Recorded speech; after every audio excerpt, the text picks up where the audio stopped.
കൊച്ചി ബംഗളൂരു വന്ദേ ഭാരതിന്റെ ഉദ്ഘാടന യാത്രയോടനുബന്ധിച്ച് കുറച്ച് കുട്ടികൾ ഒരു ദേശഭക്തി ഗാനം ആലപിച്ചതാണ് ഇപ്പോൾ കേരളത്തിൽ വലിയ പുകിലായിക്കൊണ്ടിരിക്കുന്നത്. ഇതിനെതിരെ ഇടത് ജിഹാദി കൂട്ടങ്ങളും സോക്കോൾഡ് ലിബറലുകളെല്ലാം വാളോങ്ങി നിൽക്കുകയാണ്, കലിപൂണ്ട് നിൽക്കുന്നു.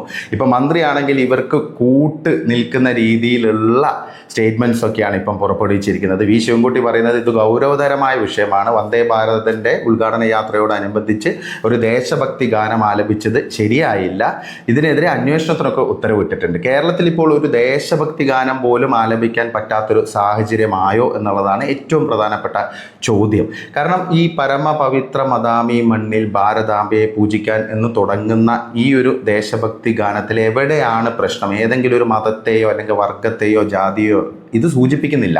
ഇതിൻ്റെ വരികൾ നമുക്ക് പരിശോധിക്കുകയാണെങ്കിൽ തന്നെ ശ്രീനാരായണ ഗുരുവിനെയും മഹർഷി അരവിന്ദനെയും ഭഗത് സിംഗിനെയും ഝാൻസി റാണിയൊക്കെയാണ് പ്രകീർത്തിക്കുന്നത്. അതുകൂടാതെ തന്നെ ഇതിലെ മറ്റൊരു പ്രധാനപ്പെട്ട ഒരു വരികൾ തന്നെയുണ്ട്. കാരണം ഇന്ത്യയുടെ യൂണിറ്റി ഇൻ ഡൈവേഴ്സിറ്റിയെ വ്യക്തമാക്കുന്ന വരികളാണ്. പല നിറമെങ്കിലും ഒറ്റ മനസ്സായി വിടർന്നിടുന്നു മുകുളങ്ങൾ. ശരിക്കും യൂണിറ്റി ഇൻ ഡൈവേഴ്സിറ്റി അല്ലെങ്കിൽ ഇന്ത്യയുടെ അഖണ്ഡത കാത്തു സൂക്ഷിക്കുന്ന രീതിയിലുള്ള വരികളാണ് ഇതിലുള്ളത്. ശരിക്കും ഭാരതാംബയെ പ്രകീർത്തിക്കുന്ന ഒരു ഗാനമാണ്. അപ്പം ഇത് ഈ വന്ദേ ഭാരതിന്റെ ഉദ്ഘാടന യാത്രയോടനുബന്ധിച്ച് പാടിയതിൽ എന്താണ് പ്രശ്നം? പ്രത്യേകിച്ച് ഇതൊരു ഉദ്ഘാടന യാത്രയാണ്, ഒരു പ്രൊമോഷണൽ ഇവന്റ് എന്നുള്ള രീതിയിൽ ഒരു ഉത്സവച്ചായയിലാണ് ഈ സംഭവം നടന്നുകൊണ്ടിരിക്കുന്നത്, ഒരു സാധാരണ യാത്രയല്ല. അതുമാത്രമല്ല, കമ്പാർട്ട്മെന്റ് നമുക്ക് നോക്കുകയാണെങ്കിൽ അത് ശരിക്കും ഈ എളമക്കര വിദ്യാനികേതനിലെ വിദ്യാർത്ഥികൾക്കായിട്ട് റിസർവ് ചെയ്തതാണെന്ന് നമുക്ക് കാണാൻ സാധിക്കും. അപ്പോൾ അവിടെയാണ് അവർ ഈ ഒരു ഗാനം, ദേശഭക്തി ഗാനം ആലപിച്ചിരിക്കുന്നത്. ഇത് RSSന്റെ ശാഖയിൽ ആലപിക്കുന്നു എന്നൊരൊറ്റ കാരണം കൊണ്ട് അതെങ്ങനെയാണ് ദേശഭക്തി ഗാനം അല്ലാതായി മാറുക?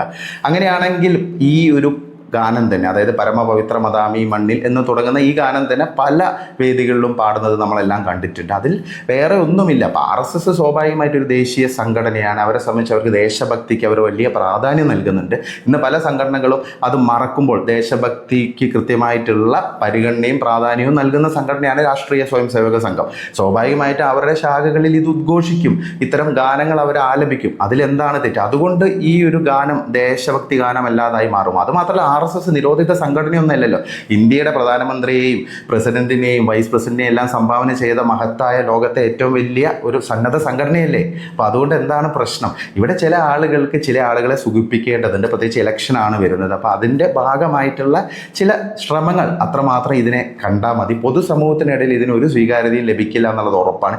ഇപ്പം തന്നെ ഈ ഗാനം അപ്ലോഡ് ചെയ്ത ചില യൂട്യൂബ് സൈറ്റുകളുടെ താഴെ കമൻറ്റ് വായിച്ചാൽ തന്നെ നമുക്ക് മനസ്സിലാക്കാൻ സാധിക്കും. അതിൽ ഭൂരിഭാഗം പേരും പറയുന്നത്, മുസ്ലിങ്ങളും ക്രിസ്ത്യാനികളും ഹിന്ദുക്കളും എല്ലാവരും പറയുന്നുണ്ട്, ഇതിൽ എന്താണ് കുഴപ്പം? ഇതൊരു ദേശഭക്തി ഗാനം മാത്രമാണ്, വളരെ ഇൻസ്പയറിംഗ് ആയിട്ടുള്ള വരികളൊക്കെ ഉള്ള ഒരു ദേശഭക്തി ഗാനമാണെന്നാണ് അവരൊക്കെ കമൻ്റായിട്ട് രേഖപ്പെടുത്തിയിരിക്കുന്നത്. വെറുതെ സർക്കാർ ഇത്തരം വിഭാഗീയ രാഷ്ട്രീയമായി മുന്നോട്ട് പോകരുത് എന്നുള്ളതാണ്. വിവരമില്ലാത്തവർ പലതും പറയും, അതിനനുസരിച്ച് താളം തുള്ളാൻ നിന്ന ഉള്ള ഒരു ഇമേജും കൂടി നഷ്ടപ്പെടും. കുറച്ച് ഇമേജേ ഇപ്പം ബാക്കിയുള്ളൂ, ആ ഇമേജും കൂടെ നഷ്ടപ്പെടും എന്നുള്ളതാണ് ഒരു യാഥാർത്ഥ്യം.